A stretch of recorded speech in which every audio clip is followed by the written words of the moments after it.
Hadis selanjutnya 304. Imam Bukhari berkata, Qutaibah mengabarkan kepada kami, Ibnu Munqadir mengabarkan kepada kami dari ayahnya, An Jabirin radhiyallahu anhu qala Rasulullah sallallahu alaihi wasallam kullu ma'rufin sadaqah wa inna minal ma'rufi an talqa akhaka biwajhin talq wa an tufriga min dalwika fi ina'i akhik. Dari Jabir radhiyallahu anhu, ia berkata, Rasulullah SAW bersabda, setiap kebaikan adalah sedekah. Sesungguhnya bagian dari kebaikan itu adalah engkau memperlihatkan wajah berseri kepada saudaramu dan engkau menuangkan air dari timbamu ke bejana saudaramu. Kandungan hadis ini yang pertama, anjuran agar berbuat baik apapun bentuknya walaupun kecil. Yang kedua, dianjurkan menyenangkan hati kaum muslimin ketika bertemu.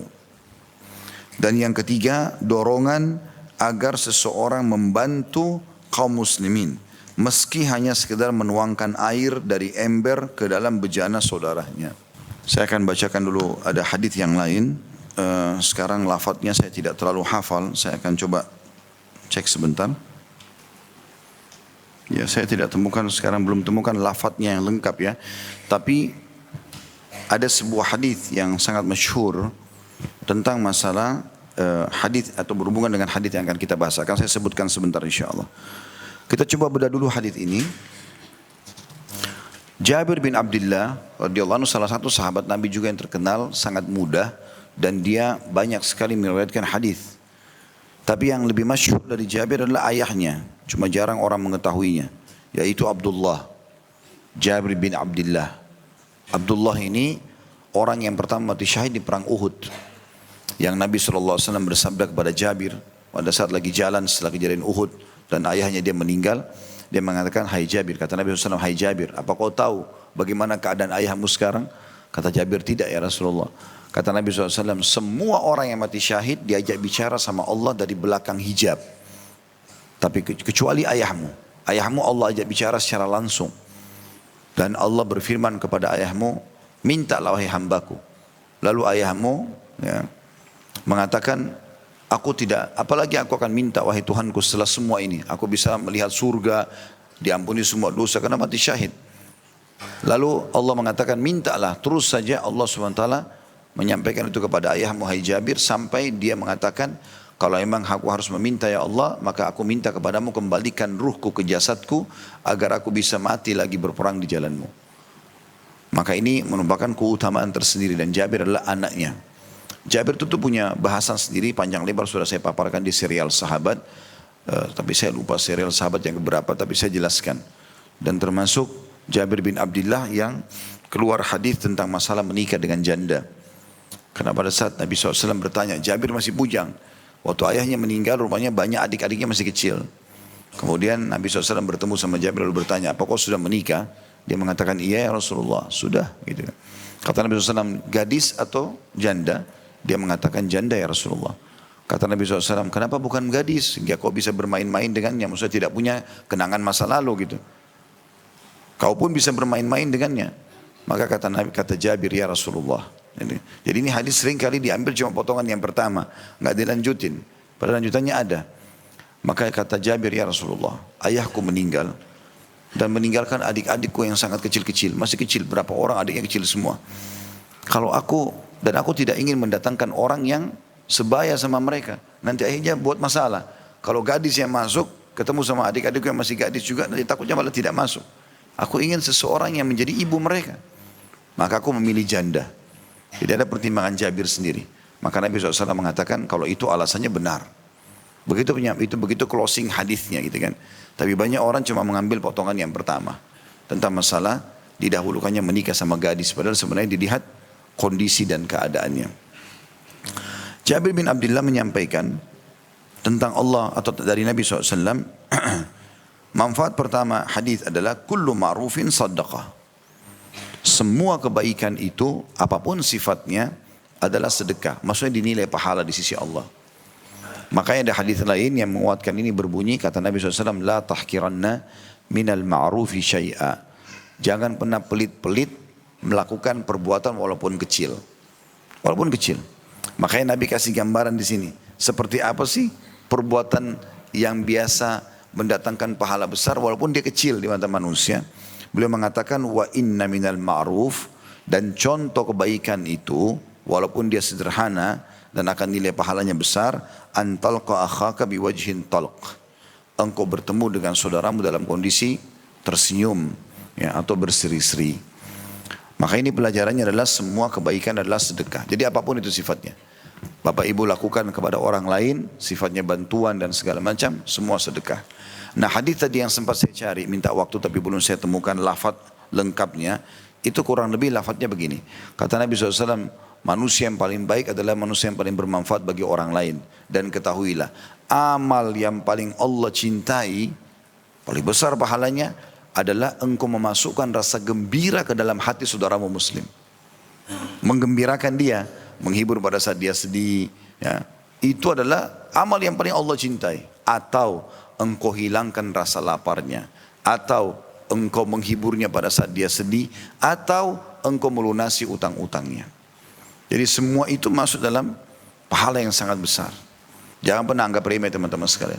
Membuat orang gembira, menghiburnya, memenuhi kebutuhannya, ini semua amal yang sangat besar.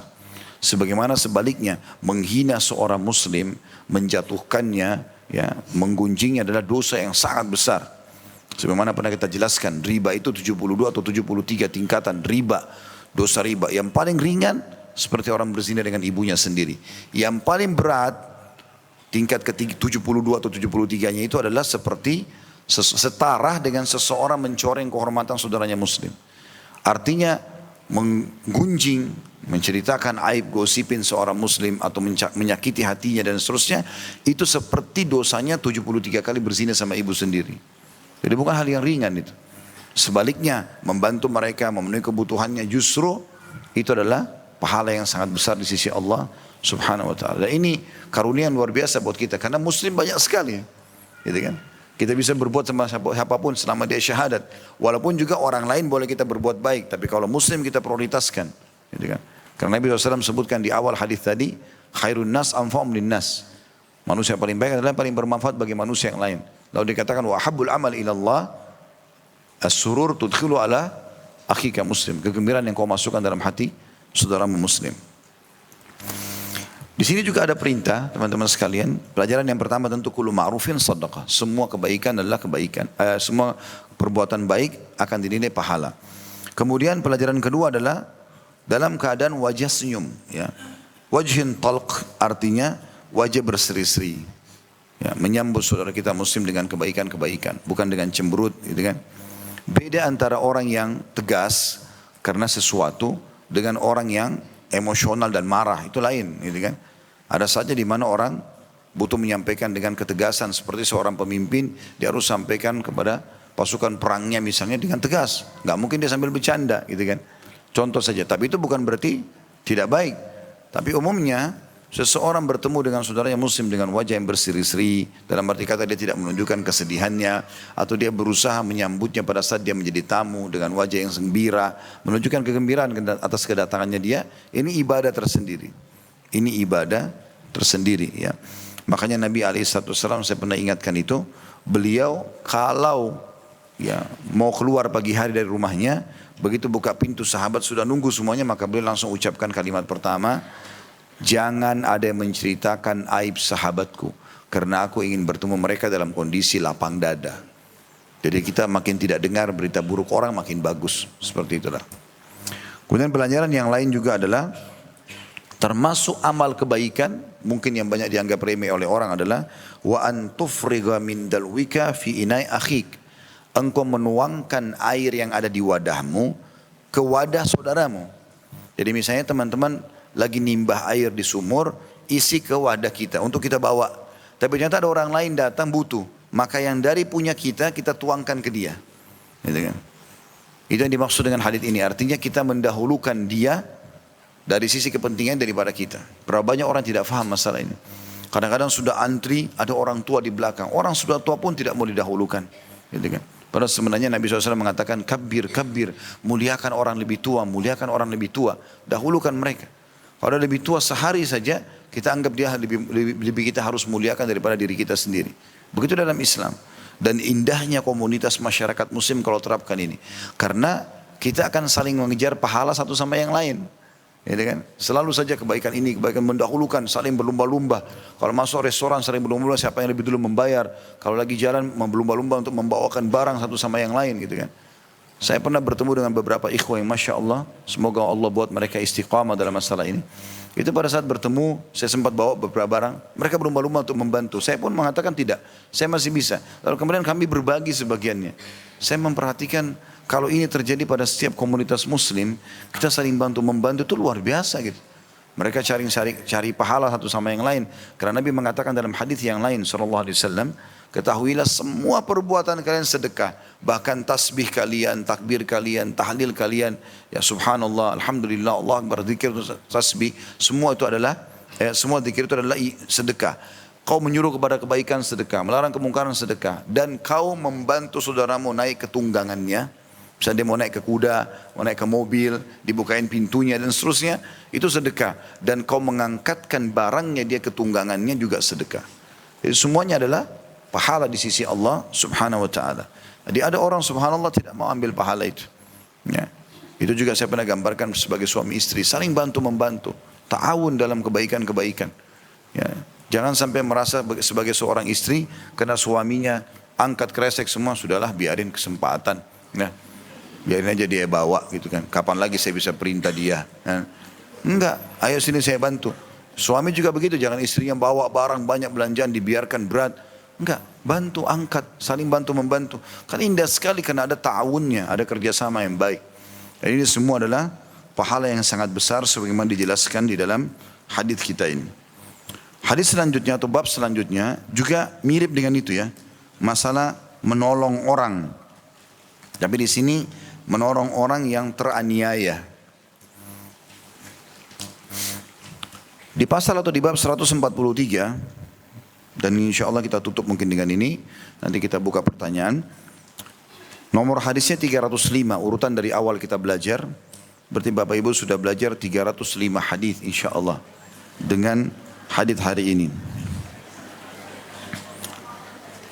Imam Bukhari berkata, Al-Uwaisi mengabarkan kepada kami, ia berkata, Abdurrahman bin Abi Zinad mengabarkan kepada kami dari ayahnya, dari Urwah, dari Abu Marwah, an Abi Dhar, su'ilan Nabi sallallahu alaihi wasallam, ayyul a'mali khair? Qala imanun billah wa jihadun fi sabili.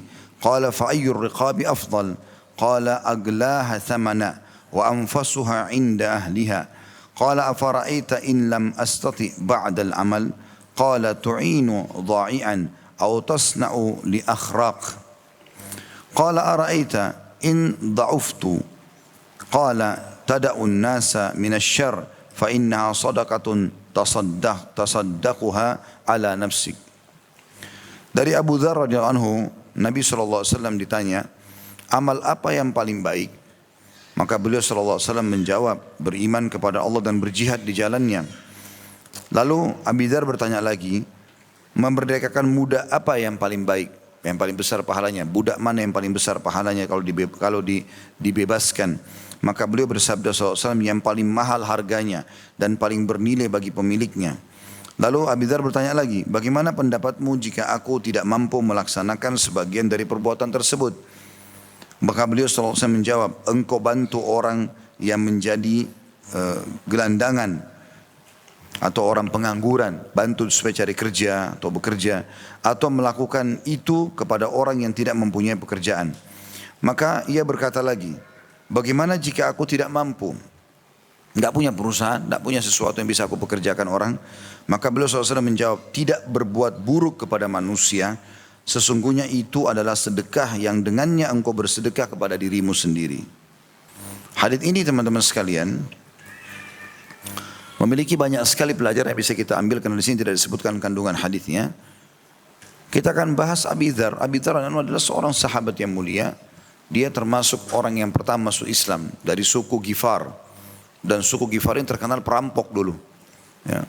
Hampir satu suku itu dulu penjahat. Gitu kan. Tetapi beliau radhiyallahu anhu pada saat mendengar Nabi SAW mengiklankan dirinya sebagai Nabi di Mekah, maka beliau pun datang untuk masuk Islam. Dan setelah masuk Islam dia menjadi da'i. membawa sekian puluh, sekian ribu kaumnya untuk masuk Islam dan akhirnya mereka menjadi pejuang-pejuang Islam. Ya. Dan ini menandakan Islam bisa mengubah pribadi orang dari buruk menjadi baik tentunya. Dia mengatakan su'ilan Nabi SAW ayyul a'malil khair. Jadi waktu saya lagi duduk sama Nabi, ternyata ada orang yang bertanya kepada Nabi SAW. Maaf tadi saya keliru, jadi bukan Abi Dzar yang bertanya ya. Tapi su'ila artinya Nabi ditanya. Abi Dzar cuma menggambarkan tentang proses pertanyaan dan jawaban yang terjadi. Su'ilan Nabi SAW ayyul a'mali khair. Ya, ini pelajaran pertamanya. Orang itu bertanya tentang amalan apa yang paling baik. Artinya kalau orang kerjakan sudah. Orang ini sudah sampai pada tingkat topnya amal. Dia luar biasa gitu. Pahalanya besar, Allah ridhahi dan seterusnya. Maka Nabi SAW menyebutkan dua hal. Imanun billah wa jihadun fi sabili. Engkau beriman tentang keberadaan Allah, lalu kemudian kau berjihad berperang di jalannya. Dan ini dua amal yang sudah masyhur di kalangan muslimin tentunya. Ini pelajaran pertama kita, iman kepada Allah artinya meyakini benar-benar Allah itu ada. Tidak ada Tuhan pencipta kecuali Allah dan dia hanya bergantung, memohon, dia marah, dia membenci semua karena Allah. Kata Nabi SAW, siapa yang memberi, siapa yang menahan, siapa yang mencintai karena Allah, siapa yang membenci karena Allah, siapa yang memberi karena Allah dan siapa yang menahan karena Allah, maka dia telah menyempurnakan imannya.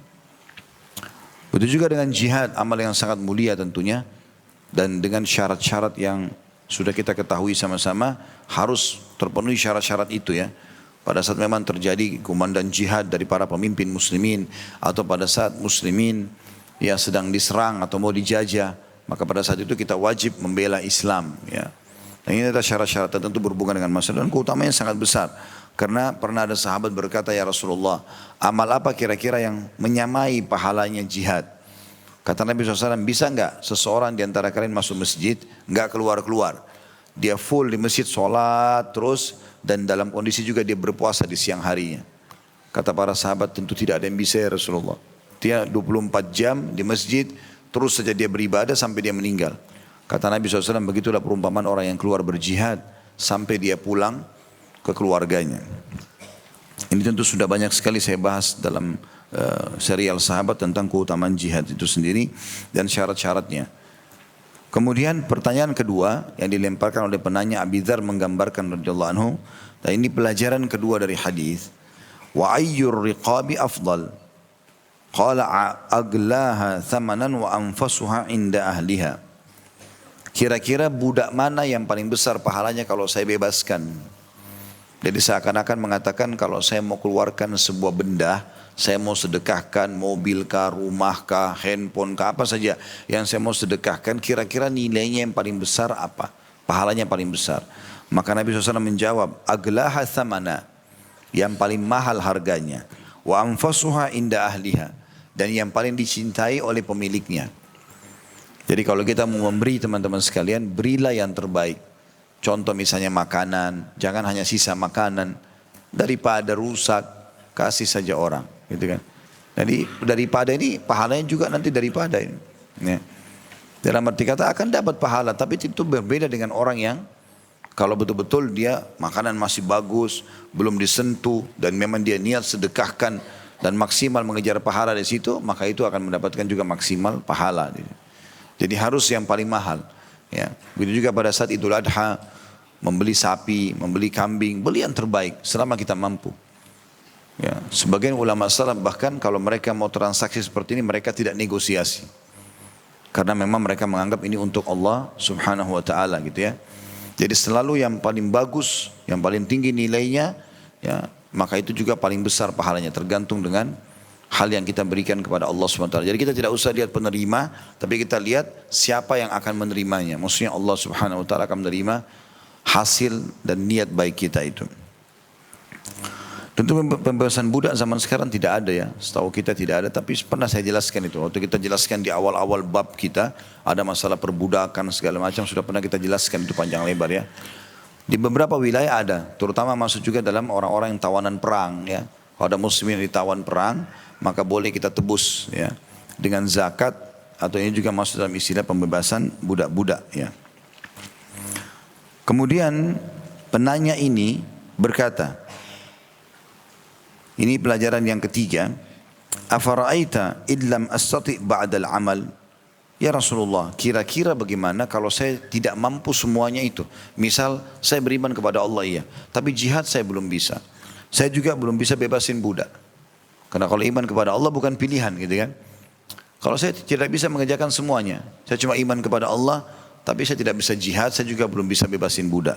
Maka Nabi SAW kasih solusi lain, yaitu ini pelajarannya, tu'inu da'ian, engkau menolong orang yang kehilangan. Ya, bisa kehilangan macam-macam ini, kehilangan anak, kehilangan pasangan, kemudian dia bantu mencarinya, kehilangan harta, dia bantu mencarinya. Kemudian Nabi SAW kuatkan, dia mengatakan, autasna'u li akhraq, atau engkau memang mencarikan pekerjaan untuk orang lain. Jadi subhanallah, dari hadits ini kita ambil pelajaran bagaimana membantu pengangguran, bagian daripada ibadah yang sangat baik, gitu kan. Jadi jangan dibiarkan mereka nganggur. Masuk dalam juga membantu orang menikah, membantu orang bekerja, membantu orang punya tempat tinggal. Jadi apapun sifatnya kira-kira bisa bermanfaat bagi seorang muslim, kita dianjurkan untuk mengerjakan. Dan semua itu ada pahalanya. Ya. Semua ada pahalanya.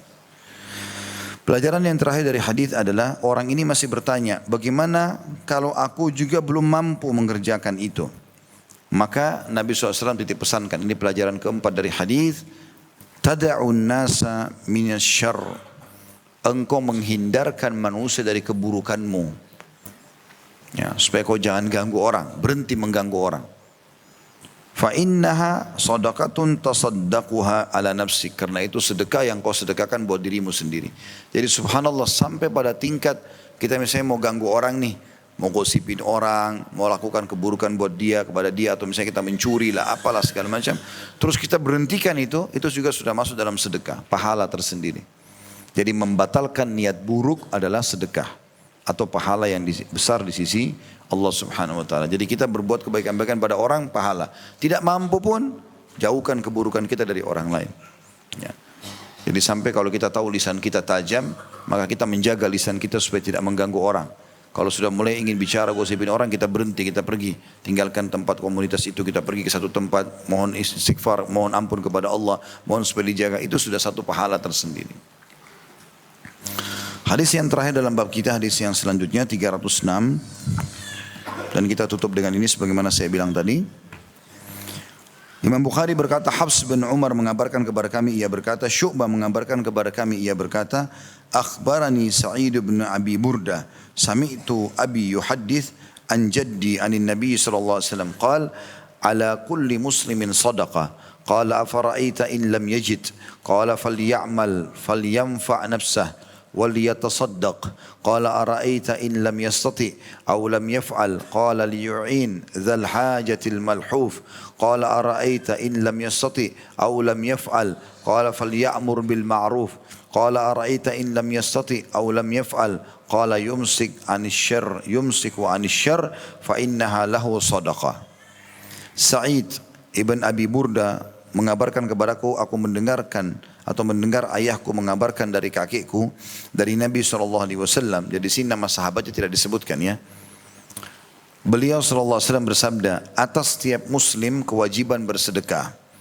Para sahabat bertanya, jika ia tidak dapat melakukannya, nggak ada duitnya untuk sedekah, maka beliau SAW bersabda, hendaknya ia bekerja agar dapat bermanfaat bagi dirinya sendiri dan bersedekah. Kerja apa saja, angkat batu kah, apalah, supaya ada dapat hasil, kemudian dia bersedekah. Lalu ia bertanya, jika tidak mampu juga dan tidak bisa melakukannya, nggak ada pekerjaannya, pengangguran, nggak bisa memberikan, maka Nabi SAW mengatakan, hendaklah ia menolong orang yang mempunyai hajat, yang teraniaya. Kalau ada orang yang butuh bantuan, dia tolong. Lalu ia bertanya lagi, jika ia tidak mampu atau tidak dapat melakukannya, maka beliau SAW menjawab, hendaknya ia mengajak berbuat baik, menyuruh kepada kebaikan. Jika ia tidak mampu atau tidak dapat melakukannya, kata orang itu, Nabi SAW berjawab, hendaklah ia menahan diri dari keburukan, sesungguhnya itu adalah sedekah baginya.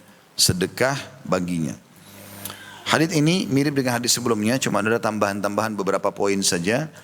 Tentu Sa'id bin Abi Burda ini bukan seorang sahabat. Dia adalah seseorang yang menukil dari ayah dan kakeknya. Kakeknya lah yang seorang sahabat. Tapi di dalam hadis ini tidak disebutkan siapa sahabat itu. Cuma dia mengatakan, aku mendengarkan dari ayahku mengabarkan dari kakekku. Ya. Nabi SAW bersabda, atas setiap muslim kewajiban bersedekah. Ini pelajaran pertama yang diambil. Artinya tidak dianjurkan setiap muslim melewati harinya tanpa sedekah. Apapun sifatnya itu. Nah di sini di dalam hadis ini dirincikan seperti apa sedekah itu. Apakah murni hanya duit saja? Anjuran pertama bersedekah dengan uang. Ini yang paling afdal. Harta ada sedekah, makanan, pakaian yang bisa bermanfaat bagi orang lain. Maka para sahabat bertanya, apa jika dia tidak dapat melakukannya?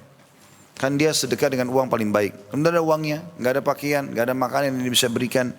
Maka Nabi SAW mengatakan, hendaklah ia bekerja. Ya, ulama mengatakan ini menandakan seorang muslim tidak boleh vakum, terutama laki-laki. Bahkan kalau dia sengaja menganggurkan dirinya, bukan orang yang sudah berusaha, maka itu masuk dalam dosa besar. Ya. Pengangguran yang sengaja dilakukan adalah dosa besar. Kenapa dikatakan dosa besar? Karena Nabi SAW mengharamkan untuk mengemis bagi orang yang masih punya kemampuan. Gitu kan. Banyak riwayat berhubungan dengan masalah itu. Jadi di sini kita disuruh bekerja. Ya. Meminta-minta kepada orang mengemis sementara dia mampu adalah pintu kemiskinan. Kata Nabi SAW, siapa yang menjaga kemuliaan dirinya tidak minta-minta. Tapi dia bekerja sehingga ada hasilnya, itu kemuliaan. Ya.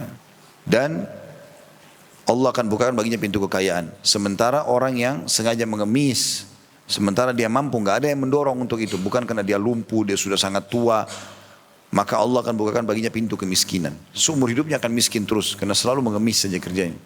Ketemukan orang begitu. Kalau dari muda mengemis sampai tua begitu terus sampai meninggal. Tidak akan ada perubahan. Maka hendaklah ia bekerja. Perintah untuk bekerja dalam hadis ini. Agar dapat bermanfaat bagi dirinya sendiri. Mulia namanya, bagus, harum karena punya pekerjaan walaupun sederhana. Dan akhirnya bisa bersedekah. Ini pelajaran yang kedua tentunya. Pelajaran pertama tadi, harus setiap muslim bersedekah. Dia berusaha bersedekah, tidak lewat hari kecuali bersedekah. Pelajaran keduanya adalah, sahabat itu tanya, kalau dia tidak mampu, tidak ada duitnya, orang miskin, kata Nabi SAW, harus dia bekerja. Kemudian setelah itu dia bersedekah semampunya. Kemudian sahabat bertanya lagi, ini pelajaran yang ketiganya, kalau dia tidak mampu, kata Nabi SAW, hendaklah ia menolong orang yang punya hajat, terutama yang teraniaya. Dia tidak punya duit sedekah, dia juga tidak bisa bekerja, dicoba melamar sana sini belum diterima, maka tolong orang yang kesulitan.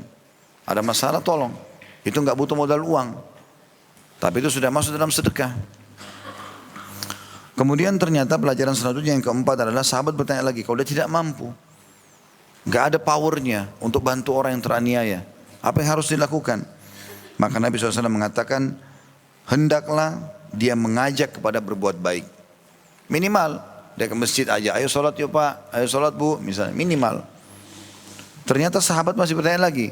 Ya, pelajaran selanjutnya yang kelima. Bagaimana kalau seandainya dia tidak mampu? Maka ini peringatan Nabi SAW mirip dengan penutupan hadis sebelumnya. Maka hendaklah ia menahan diri dari keburukan. Jangan ganggu orang.